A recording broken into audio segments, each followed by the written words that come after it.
Compañeros, es un honor recibir de nuevo al doctor Francisco Salinas Paz, quien es profesor de tiempo completo del Departamento de Filosofía de la Universidad de Guadalajara. Él está aquí acompañándonos para ilustrarnos un poco sobre el tema de Hegel, o esta transposición de Hegel a Marx, pero dentro del contexto de la modernidad. Siempre las charlas que vamos a llevar en esta temporada del café va a ser sobre la modernidad entendida en el plano filosófico. Van a decir, bueno, ¿cómo se conecta con lo que vimos la sesión pasada, en la que llegamos un poco a hablar hasta la Ilustración? Si recuerdan un poco, llegamos a hablar del último autor que comentamos ligeramente, fue Kant, y el tema de la Ilustración, el tema de la mayoría de edad, la modernidad, o la Ilustración, mejor dicho, como mayoría de edad de la humanidad. Y como cabe aquí Hegel, pues Hegel, una de sus obras más emblemáticas, la fenomenología del espíritu, retoma un poco esta terminología de Kant, del fenómeno, y que ha llegado esta obra a ser descrita como una especie de novela educativa, así lo llaman en alguna crítica filosófica, cuyo personaje central es abstracto y es la razón, y como el desenlace de esta novela, podemos decir, es la absolutización de la razón o su caracterización de espíritu. Y esta absolutización también como culmen de la filosofía occidental. Y después, cómo existe esta transposición de este personaje abstracto, que es la razón, hacia Marx, ya con un personaje central que se despoja de esta abstracción. Y para no dar más spoilers, pues cedo la palabra al doctor Francisco Salinas. Gracias. Les agradezco la invitación. Ya nos conocíamos algunos, ¿verdad? Hace un mes, 2 meses, tuvimos un diálogo allá afuera sobre educación, y el día de hoy me invitan a hablar sobre Hegel y Marx y la modernidad. Y veo compañera de filosofía, he tenido el gusto de que esté en mi salón, ¿verdad? Allá en filosofía. Muy bien. Espero no desentonar con la continuidad de la modernidad, porque todos los temas que yo trato siempre me jalan hacia mi realidad y mi contextualidad. Entonces, trataré de no jalarme mucho, o a lo mejor si me jalo hacia mi contextualidad, pues está muy bien, y ahí no sé, ¿verdad? Como ustedes digan, así va siendo. Y en el momento en que quieran interrumpirme, no es interrupción, es diálogo. Y digo interrupción porque luego se me empieza a soltar la boca y empiezo a hablar y hablar y hablar y hablar, y a veces no doy espacio para el diálogo, pero es error mío. Ustedes intervengan, pregunten, dialoguen, piensen junto conmigo y vamos construyendo. Entonces, le pedí al compañero el pizarrón, y mira, hasta voy a estrenar. Me hubieran dicho para traer los míos y llevarme estos, pero no. Entonces, bueno, pues les agradezco mucho el esfuerzo de tener todo esto nuevo, lo voy a abrir. Y entonces voy a hacer uso del pizarrón para explicar algunas cosas muy breves, muy generales sobre Hegel y Marx. Miren, digamos que, y a lo mejor te va a quedar si quieres darle una vuelta. Buenas tardes. ¿Cómo está? No, todo perfecto. Pasen todas en paz. Buenas tardes.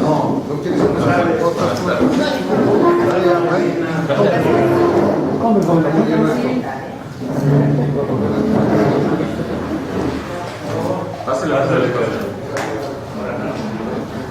Lo que pasa es una silla, no sé si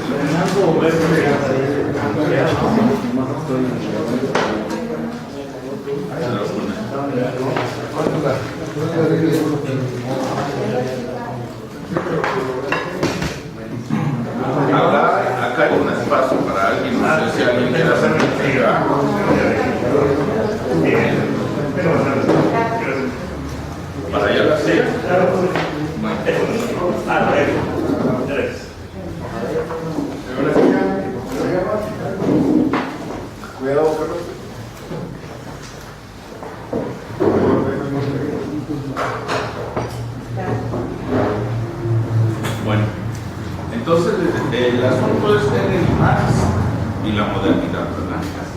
De Hegel, algunos generales sobre Hegel. Este autor nació en 1770 y murió en 1831. La modernidad, como ya empezaron ustedes a verla en filosofía, porque puede ser en historia, o puede ser en economía, o puede ser en política, y cada caso, y cada tradición, y cada corriente puede dar fechas distintas, pero en conjunto generan un fenómeno cultural. La modernidad en filosofía, digamos que empieza en 1636, y empieza con Descartes, que propone justamente el inicio de la modernidad. La frase famosa que circula de Descartes de que pienso, luego existo, todavía hoy sigue funcionando. Cuando yo voy manejando y veo gente excluida del sistema económico, que es un existente, que entre comillas no piensa de acuerdo a lo que el sistema dice que es lo que se debe decir, pensar, entonces es un existente que no piensa. Y los cuerpos, para el sistema, no para mí. Para mí un cuerpo sufriente, una persona excluida del sistema, es más valiosa y puedo ser más humilde junto a ella que junto a un político encumbrado. Iba a decir Peña Nieto, porque como está que junto a un político encumbrado. Me siento más humilde yo junto a una persona así que junto a un político, como ya les platiqué. De manera que la frase de Descartes, pienso, luego existo, yo la veo en todos aquellos que están siendo excluidos, sufriendo injusticias, siendo oprimidos por el sistema, pero como no comparten los instrumentos de la racionalidad, cómo se debe argumentar, qué se debe decir, entonces es gente que su sufrir no vale, solamente vale que se puede expresar racionalmente. De acuerdo a la modernidad, ese ha sido uno de los resultados de la modernidad. El pienso, luego existo, ubicado el día de hoy, yo lo veo así como se los platico. Pero de Descartes funda una corriente filosófica que se llama racionalismo. Y esta corriente, digamos que es enemiga de otra corriente que se llama empirismo.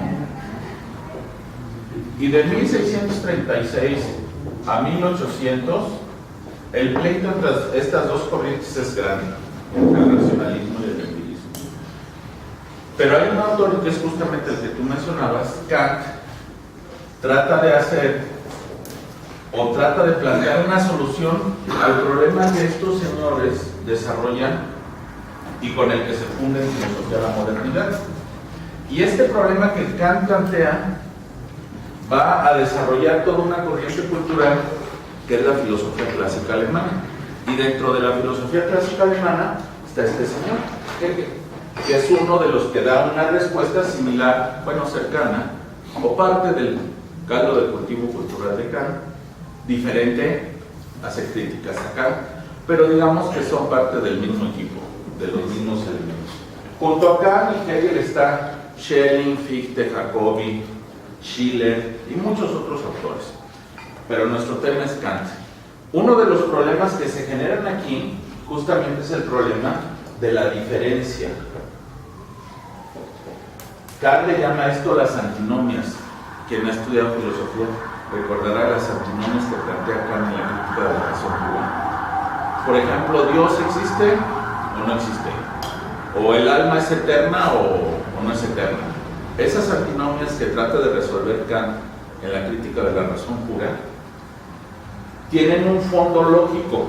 Es decir, muchos siglos atrás, un señor que se llamaba Aristóteles, o sea, antes de Cristo, año cero, 300 años antes de Cristo, Aristóteles funda algo que se llama la lógica.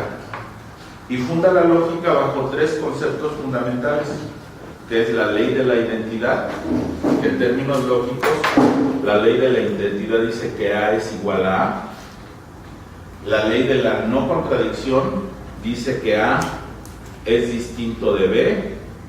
Y la ley del tercero excluido que dice que A es distinto de B, y si B es distinto de C, entonces A es distinto de C. No voy a la lógica, pero me es muy importante este asunto de la diferencia que se plantea aquí en la modernidad y que tiene que ver mucho con nosotros, porque yo soy diferente a Peña Nieto y soy diferente a la reforma educativa y mis intereses son diferentes, y el ser diferentes no quiere decir que uno es bueno y otro es malo. Quiere decir que siendo diferentes, y aquí es donde yo veo muy útil el asunto de Hegel Marx, siendo diferentes, dialéctica, lucha de clases, siendo diferentes pueden existir en algo que se llama dialéctica, que es el método que funda Hegel. Porque para Hegel, A puede llegar a ser B. Es decir, yo puedo llegar a transformarme. Esto mismo dicho en palabras de Marx es: yo puedo llegar a transformar la sociedad, y el que transforme la sociedad y el que luche en contra de las injusticias de la sociedad no me mete en este esquema de los buenos y los malos. Si ustedes analizan el discurso de los políticos encumbrados hoy, se van a encontrar con que la propuesta, y voy a hablar de la calidad educativa, la propuesta de calidad educativa hace que toda propuesta distinta sea vista como ¿qué? Como la mala, como la no calidad, como el anormal, el que no debemos permitir que funcione. Porque bajo este esquema lógico, la lógica aristotélica, la diferencia debe ser no suprimida mediante una lucha dialéctica, sino la diferencia debe ser suprimida mediante el pensamiento único, que es lo que vivimos ahora en términos políticos. Aristóteles, la lógica. Acá, Hegel en la dialéctica empieza a plantear cómo podemos hacer uso de la diferencia en el pensamiento. Y después Marx hace uso de ese mismo esquema, cómo puedo hacer uso de la diferencia, pero ahora en términos de sociedad y de economía y de política. Y creo yo que eso es lo que aportan ambos a la modernidad, y podemos irlos descerebrando levemente. ¿Algún buen comentario, pregunta? Dígame. Profesor, buenas tardes. Dígame. Que ahí entonces, digamos, la controversia entre el nacimiento y el nacionalismo, bueno, no están en contra, pero sí con sus intereses muy personales, ambos. Ya sabemos, pero bueno, gracias a usted y a algunos, ya sé quién es, ahora sí, Pascal Sánchez, o no sé, pero ¿qué es lo que yo tengo, sobre todo porque casi no alcanzo a ver, ¿verdad? Pero sí escucho muy bien. ¿Quiere sentarse acá? Que hay un lugar. Sí.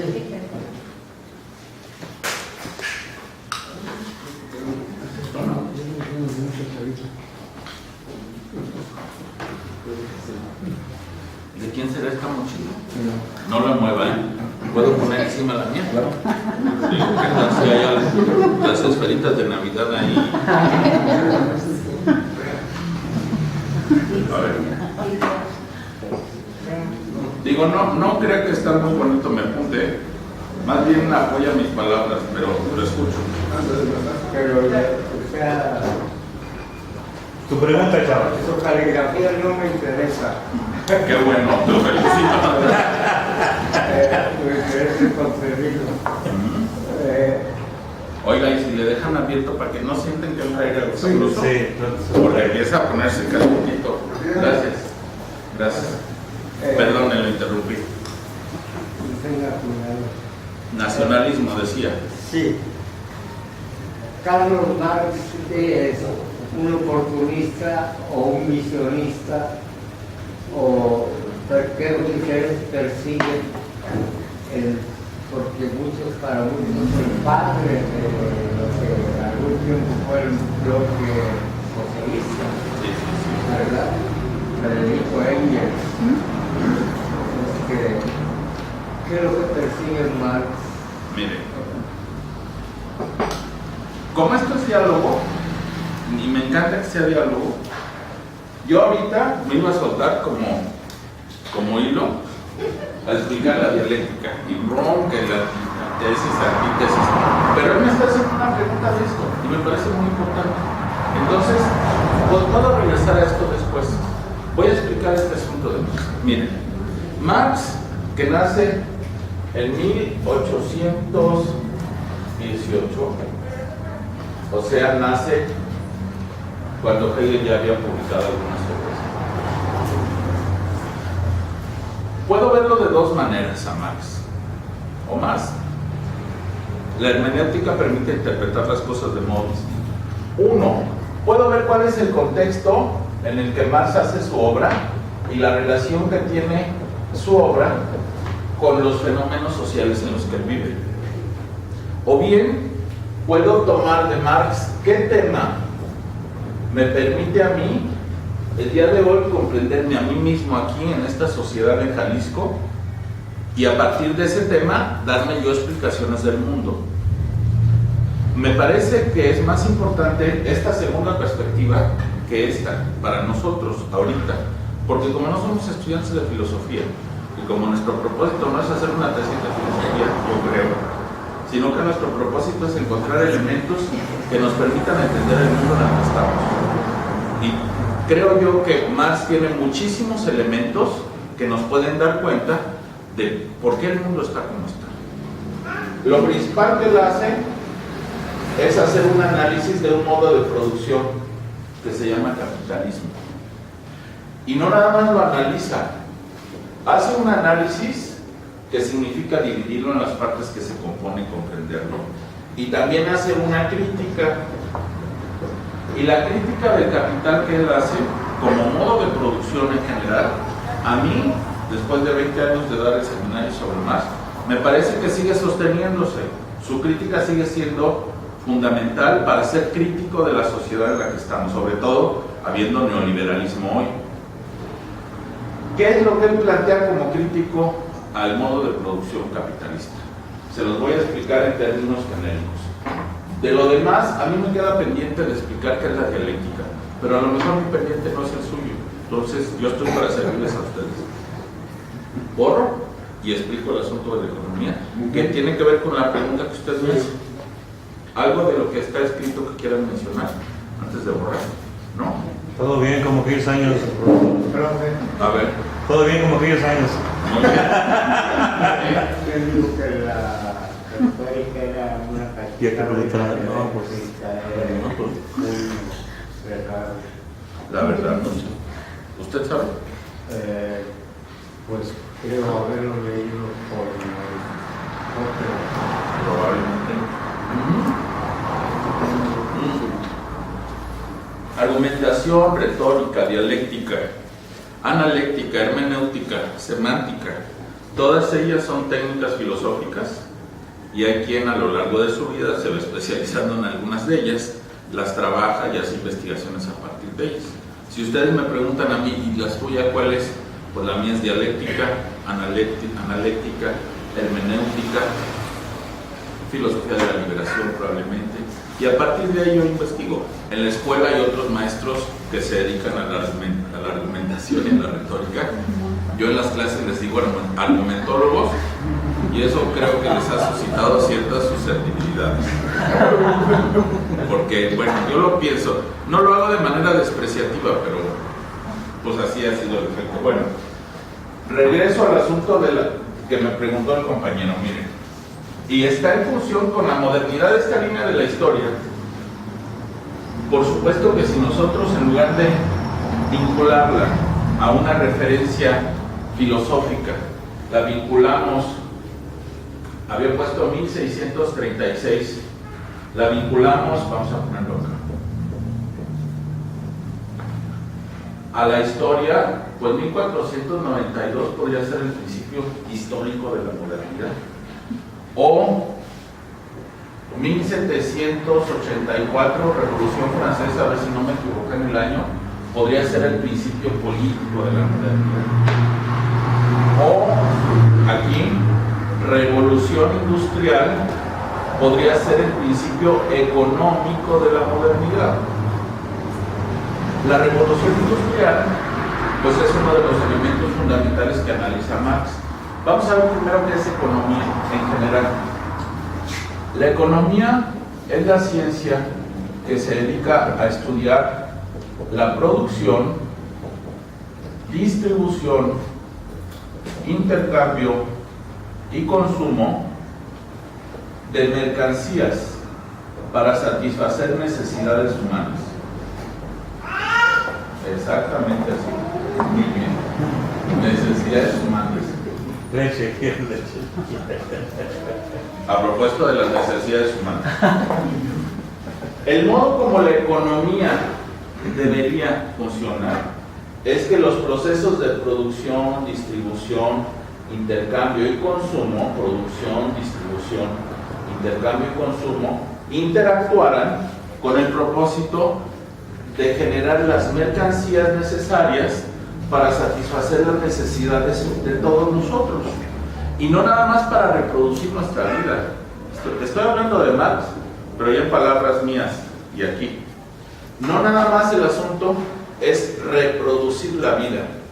Los seres humanos reproducimos la vida de dos modos: generamos nuevas generaciones y también comemos, nos vestimos, nos cuidamos del frío, nos recreamos, creamos centros culturales y nos ponemos a pensar, por ejemplo.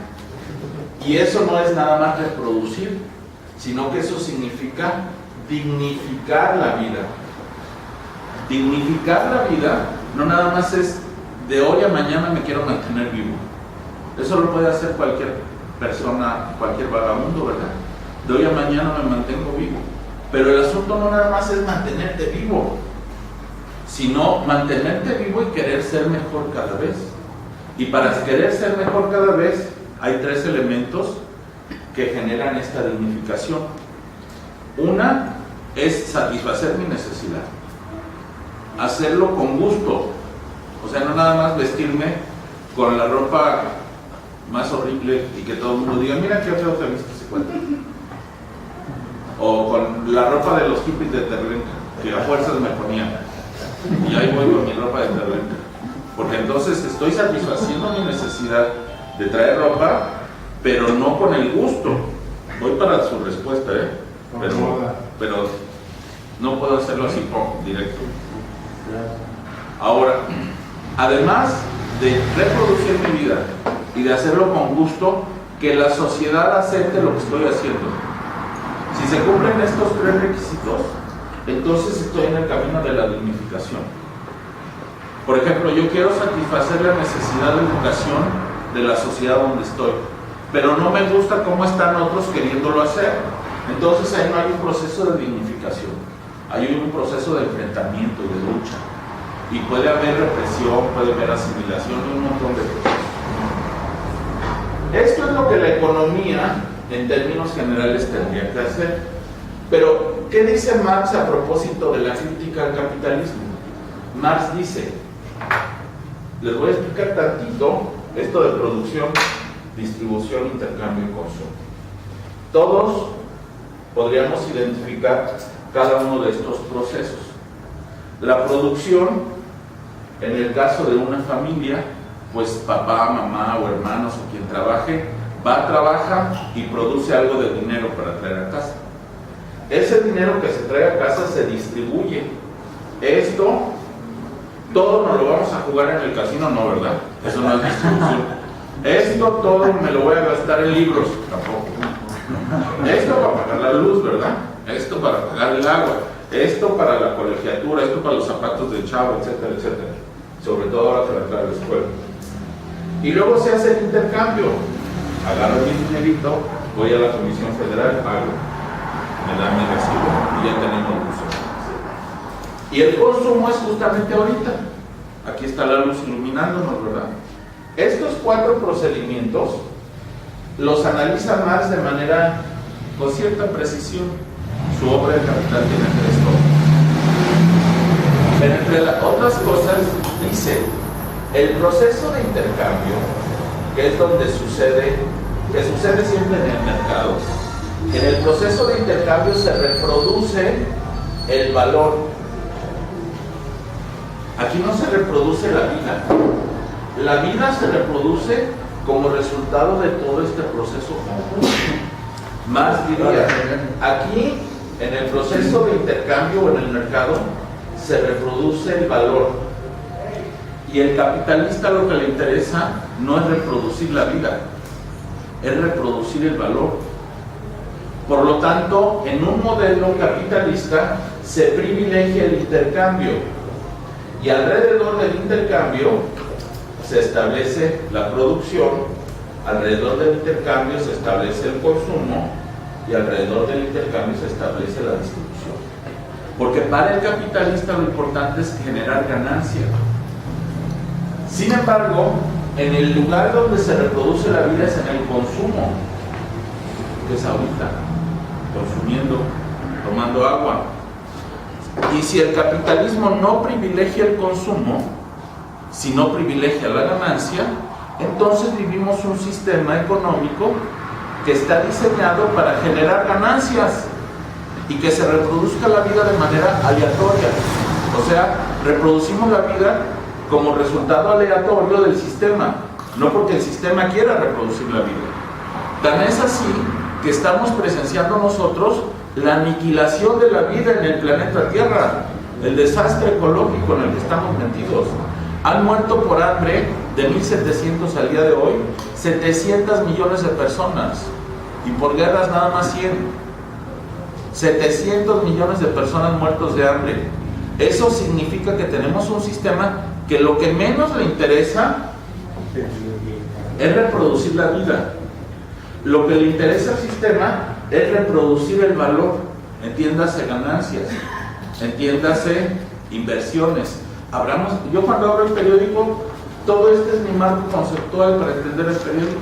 Y cuando escucho al gobernador del estado que tú quieras diciendo, y va a venir el empresario fulano tal a invertir 500 millones de dólares para abrir fuentes de empleo, lo que escucho yo, estamos privilegiando esto, pero no estamos privilegiando esto. Necesitamos, desde mi humilde opinión, reformar nuestro sistema económico, porque el sistema económico no está pensado para reproducir la vida, está pensado para reproducir ganancias.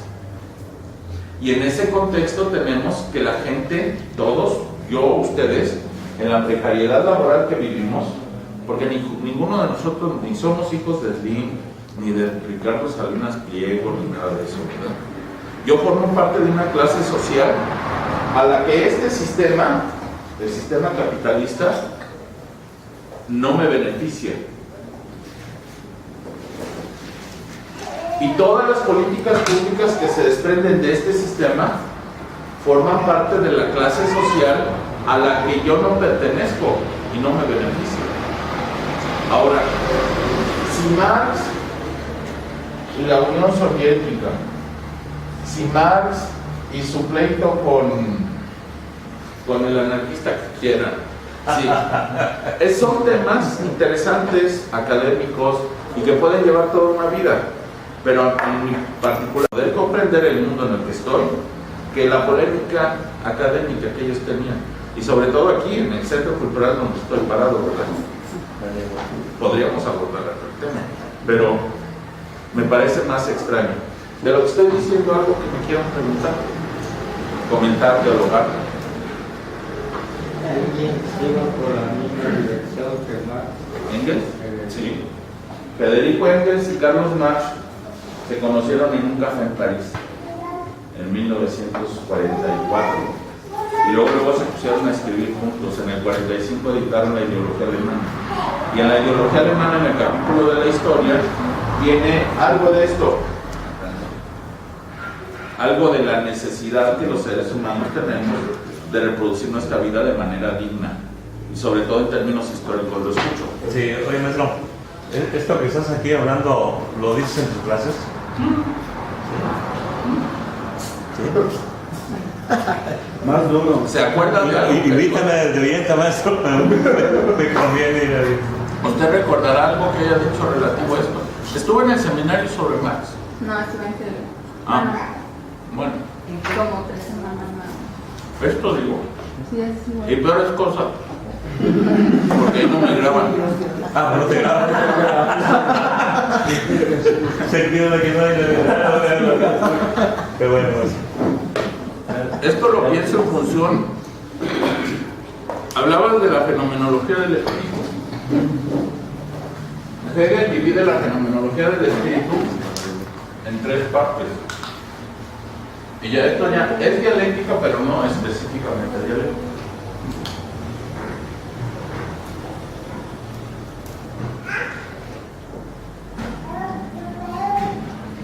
Conciencia, autoconciencia y razón, que esta es palabra fundamental en la modernidad.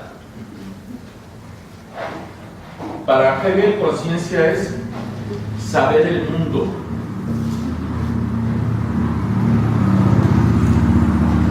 La autoconciencia es saberse a sí mismo. Y la razón es saberse a sí mismo en el mundo. ¿Qué significa saber el mundo? Es una relación epistemológica. Saberme a mí mismo es una relación ética. Pero saberme a mí mismo en el mundo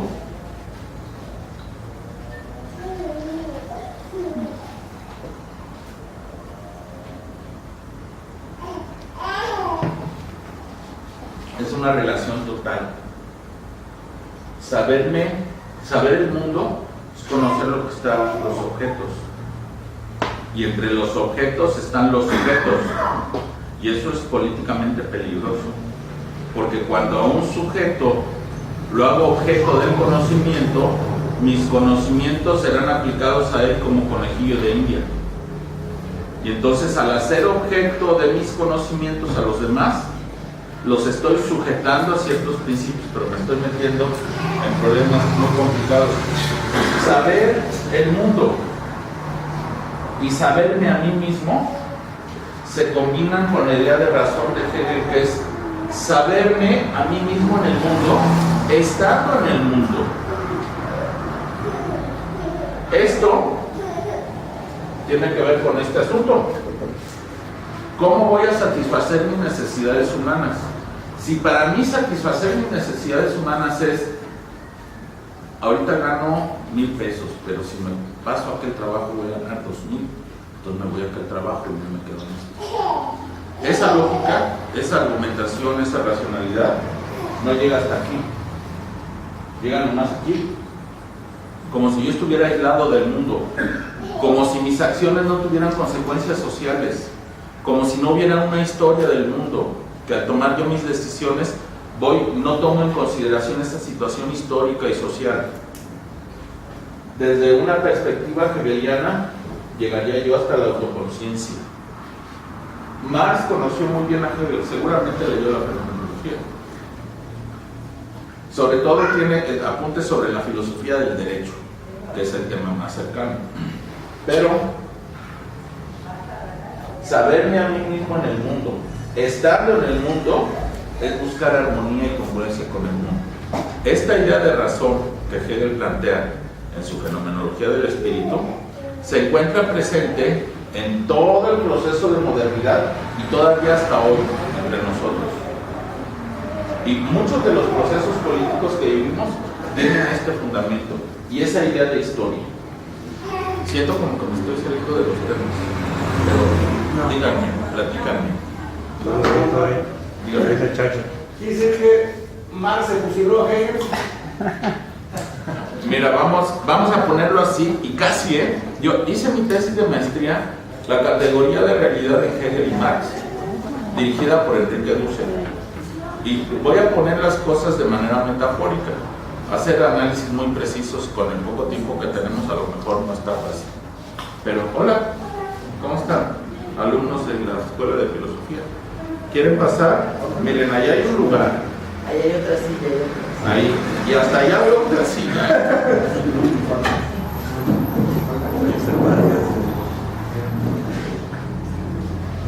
Miren, vamos a poner las cosas bajo esta metáfora. Como toda metáfora puede tener aciertos, pero puede tener fallas. Miren, tenemos este recipiente con agua de Jamaica, ¿verdad? Tenemos una estructura que le da forma al líquido que está dentro, ¿verdad? Si nosotros este líquido lo pasamos a esta otra estructura, el contenido va a ser el mismo, pero lo que va a cambiar es la estructura, ¿verdad? Bueno, estoy jugando con la idea de forma y contenido. La forma es el vaso, el contenido es el agua de Jamaica. Digamos que los dos, Hegel y Marx, usaron el mismo vaso con agua diferente.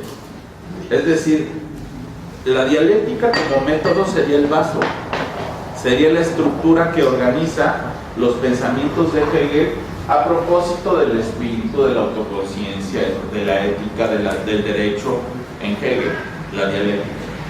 La misma dialéctica la toma Marx para hacer el análisis de la economía. Y entonces digamos que en ese sentido se lo fusiló, pero prácticamente todos vivimos en el fusil, porque yo estoy hablando un idioma que yo no inventé. Lo único original que puedo decir es que en este instante lo que yo estoy diciendo es único, ¿verdad? Pero yo no inventé el español. Lo que vamos haciendo es agregados, se van agregando elementos. Entonces, de alguna manera sí se lo digan. Quizá la explicación a lo que dice Alejandro es que Hegel muere cuando Karl Marx tiene 13 años, pero él abrazó la ideología de Hegel y le dio cierta variante cuando Hegel considera al Estado como el objeto principal en la teoría política. Marx considera al pueblo, pero él bebió de la fuente de Hegel. ¿Sí? Marx dice quizá no nada más hay que conocer las cosas, sino hay que transformarlas. No nada más hay que conocer el mundo, sino hay que transformarlo. Sí.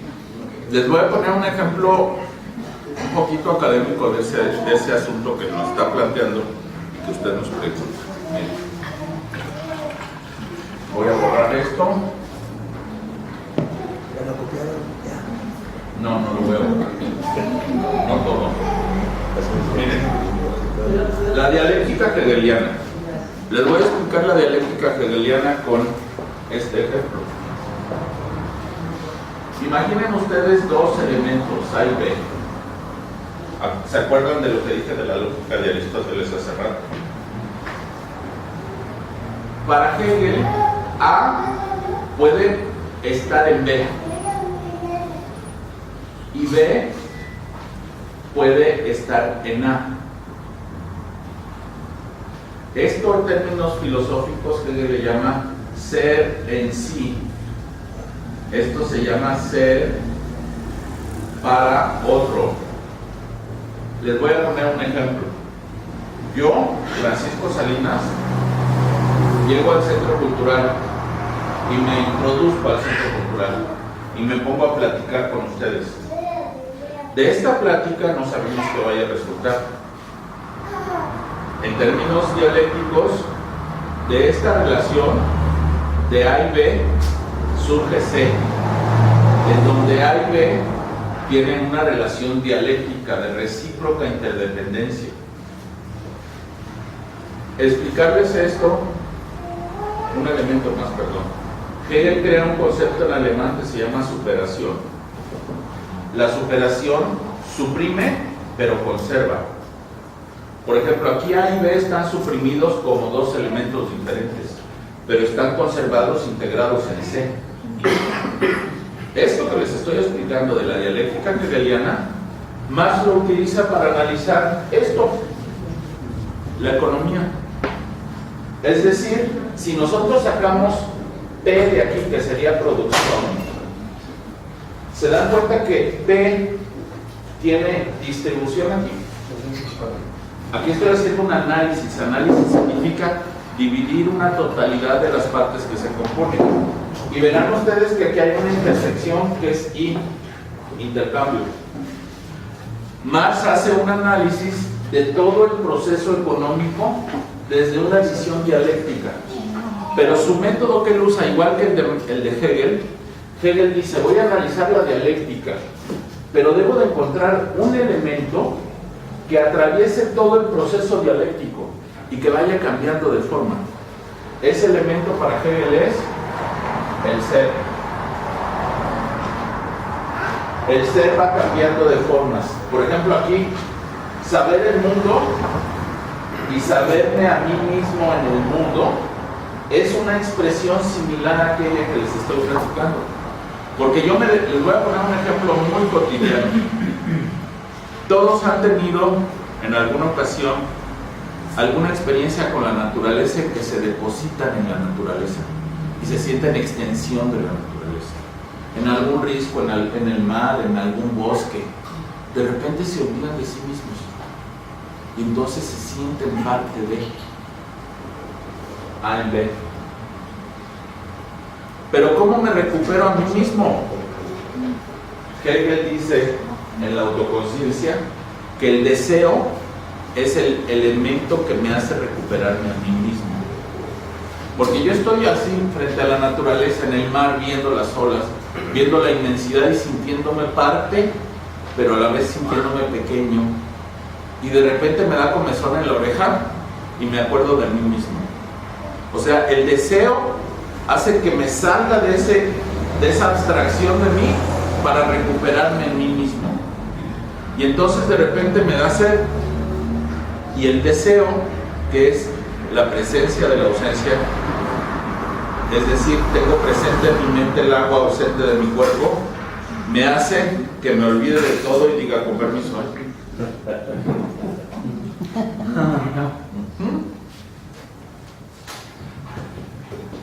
Oye, maestro, perdón, en ese momento que hablas tú de que estás en contacto con la naturaleza, alma y cuerpo, ¿no sientes la presencia a lo largo de un poder superior? No, un Dios a tu entender. ¿Lo has sentido o algo parecido?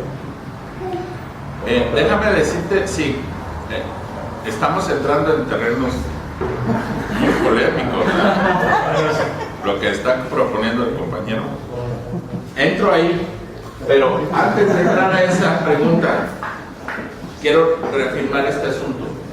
Su planteamiento de la dialéctica de que si se lo fusiló y lo que usted nos planteaba. Marx hace un método que se llama el dialéctico.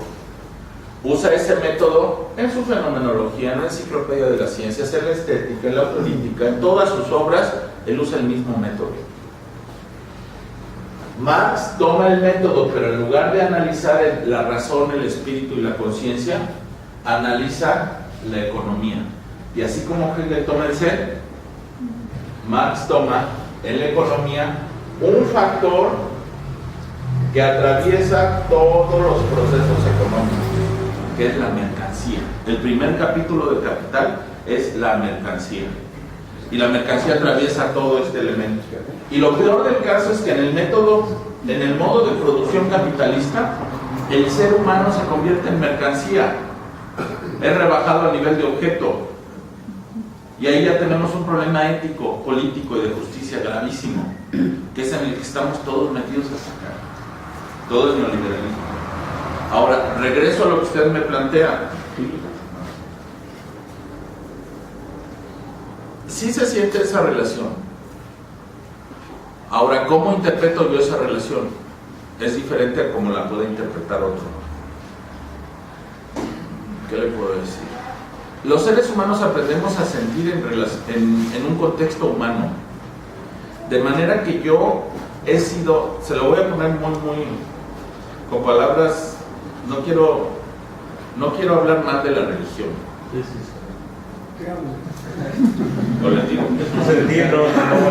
No quiero hablar más de la religión. religión. No sentido nada más en ese momento. Lo que pasa es que a uno desde pequeñito lo van con, perdón, como el perro de Pablo. ¿Se acuerdan del ejemplo del perro de Pablo? Le ponían su comida y el perro generaba jugos gástricos y tragaba, ¿verdad? Y al momento de ponerle la comida le sonaban una campanita. Y así durante mucho tiempo. Llegó un momento en que no le ponían la comida, solo le sonaban la campana y él generaba jugos gástricos. Esto se llama un reflejo condicionado, ¿verdad? En la escuela, en la vida, en la familia, en el contexto social en el que estamos condicionados a reaccionar de cierto modo. Y esa condición, algunas personas, yo no, porque yo ya me deconstruí todo eso, algunas personas dirían, la presencia del Espíritu Santo de nosotros. Gracias, Dios mío. Pero eso es, para mí es un resultado condicionado. Yo ya me lo deconstruí y me lo quité de encima. No quiere decir que todo el mundo se lo tenga que deconstruir, ¿verdad? Habrá quien diga, pobre hombre, se quitó lo más valioso que tiene el ser humano. Bueno, yo respeto que él me diga, mi pobre hombre, se quitó lo más valioso que tiene. No voy a permitir que él me diga, no, es que tú estás equivocado. No. Pero tampoco yo le voy a decir a él, tú estás equivocado. Porque entonces yo estaría entrando en su intimidad. Si él quiere interpretarlo así, está bien. Dígame. Yo pienso que está muy bien separar lo laico de lo que se llama religión. Yo le tengo otro nombre que nomás al oírlo sería un complejo, pongo una barrera y para terminar el doctor, a lo mejor no puse mucha atención. Tenía 9 años, 13 años. Le continuó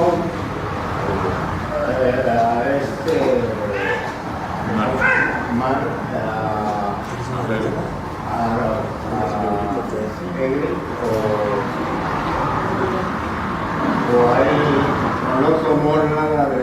Sí, tomó la dialéctica, que es el método que se usa. Digo, que usaron ellos, pues.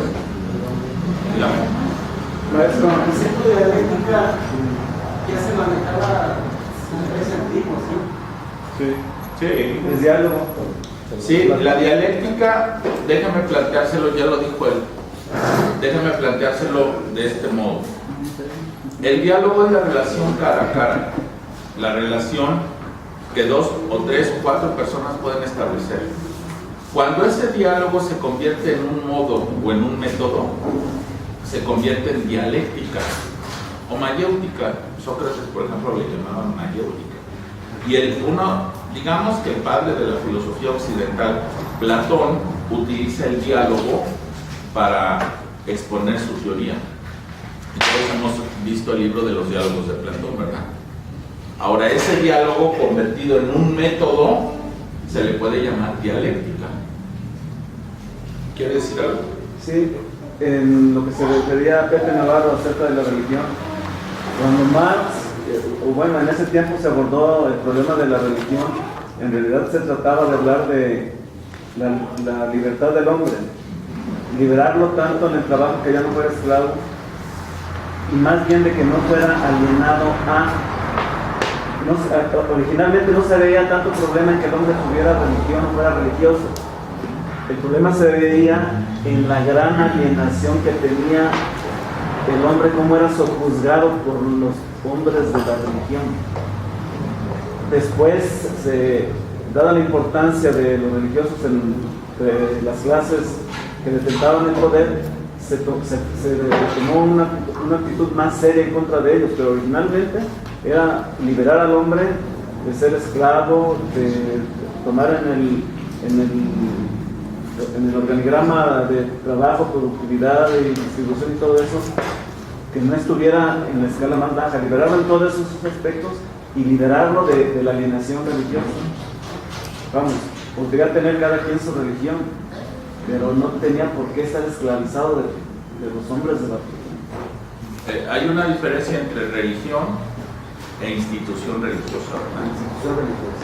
la institución religiosa, como todas las instituciones sociales, está sometida a una serie de fenómenos de poder, de lucha, de manipulación, de enajenación. La palabra enajenación es justamente esto, en estar en lo ajeno, descentrarse de sí mismo, no ser yo y estar en el otro. Estando en el otro y permaneciéndome siempre ahí, me nulifico a mí mismo como persona. Una política enajenante es una política que nunca nos toma parecer de nada, que es lo que vivimos ahora. Se simula consenso, pero el consenso no existe. Nada más nos dicen qué tenemos que hacer y cómo. Y ya nos dan la política pública en televisión. Afortunadamente está acabándose Televisa y Televisa. Y me dan hasta ganas de ir a misa, Pablo.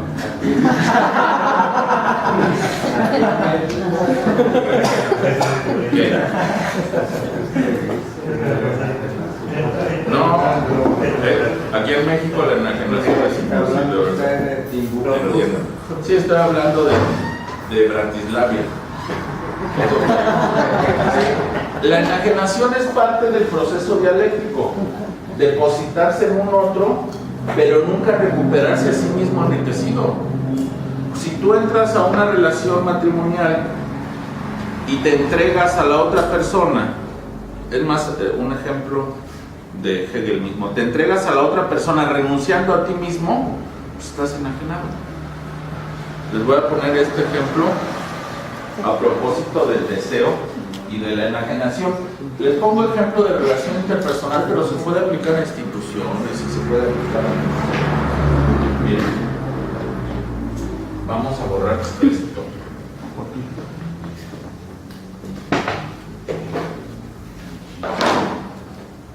¿Se acuerdan que les dije que el deseo es la presencia de la ausencia, según define Hegel? Tengo presente en mi mente algo, pero ausente de mi cuerpo.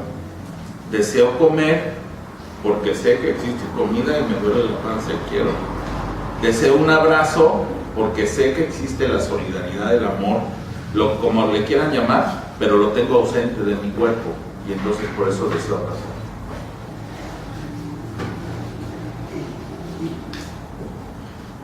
En la Facultad de Filosofía les digo que es hombre y mujer. Y luego les pregunto, ¿y por qué esto es mujer? Gracias. Y entonces, antes de que me respondan, les digo que es mujer, porque las mujeres se paran así. Y los hombres nos paramos así. Entonces, por eso esto es mujer y esto es hombre. Y por supuesto que estos son los codos. No vayan a pensar otra cosa. Miren,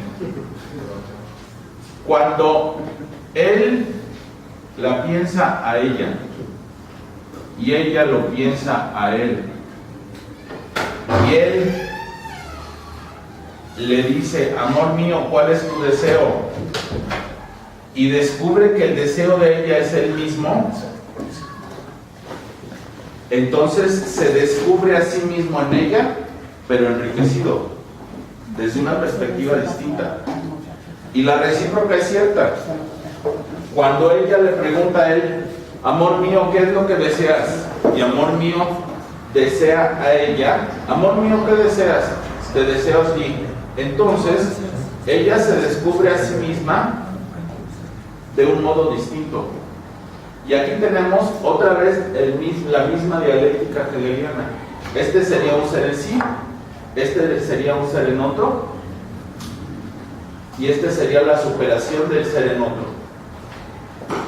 Aquí tenemos un ser en sí, aquí tenemos un ser en otro, y esta sería la superación. Serían dos formas distintas de explicar el mismo asunto de la dialéctica, de manera muy inicial y muy sencilla. Después habría que ver la lógica de Hegel y la fenomenología. Ahora bien, cuando ella es narcisista, por ejemplo, y solamente se está deseando a sí misma cada día más bella y cada día más amada, y él le pregunta, amor mío, ¿qué deseas? Y ella dice, estoy deseándome a mí mismo que satisfagas mis necesidades, mis caprichos y todo lo demás. Entonces, ¿qué pasa con él? Él queda borrado de todo el discurso, de todo el pensamiento y del deseo. Nomás es un instrumento para que ella se reafirme cada vez más linda, más bella, más satisfecha, etcétera, etcétera. Puse este ejemplo, pero la recíproca es cierta también. Y eso es un acto de enajenación. Cuando yo voy a una institución, y en esa institución, pensemos religiosa, a propósito del tema que el compañero, no soy culpable yo del tema, él es el culpable. Vamos a una institución donde yo resulto nulificado hasta en mis propios genitales, estoy jodido, pues ya no son ni míos. Y dije algo, ¿verdad? Cuando hay una religión que me prohíbe masturbarme, que es una de las funciones que el ser humano tiene, y yo no soy propio de mis propios genitales, pues ya es una religión que ¿qué está haciendo conmigo? Esto me está nulificando a mí. Y es más, ahí hay un grupo de personas que teniendo funciones fisiológicas sexuales renuncian a sus funciones fisiológicas sexuales. Eso se llama enajenación. Y luego yo no puedo, uno de los problemas si hablamos de religión podemos durar aquí 3 días, ¿verdad? Peleándonos todos contra todos. Creo, no sé. O me sacan y se acaba el problema. Pero si yo voy a una institución donde me nulifican, estoy enajenado. Esa es la conclusión, así de simple. Donde no puedo ser yo, donde tengo que ser lo que el discurso de otro que otro dice es lo que debe de ser, y entonces resulta nulificado. ¿Quiere decir alguien algo? A ver, le doy la palabra a él y luego usted o quien quiera. Bueno, quiere decir, digamos, que más que aborda, digamos, el método de dialécticos y tiene aplicación en religión, en todas las ciencias sociales, ¿sí? Entonces, por eso es de que muchas escuelas, muchas facultades lo tienen un tanto vetado por las repercusiones de su método, porque es completo, ¿sí? Y por ahí, en algunas publicaciones se dice que el fracaso de la teoría, pero yo pienso que con esto sigue vigente. Para mí sigue vigente más, no en todos los aspectos. Por ejemplo, hace análisis en el Capital de la función del oro como moneda mundial. Ya, eso ya no existe. Ahora es el dólar, ¿verdad? Pero en términos generales, la crítica que hace el Capital, para mí sigue siendo vigente. Ahora vamos a imaginarnos aquí un país. Somos un país nosotros. Y ellos son dueños de todas las canicas. Ellos sí. Y nosotros no tenemos ni una canica con cuál jugar. Pura barbaridad.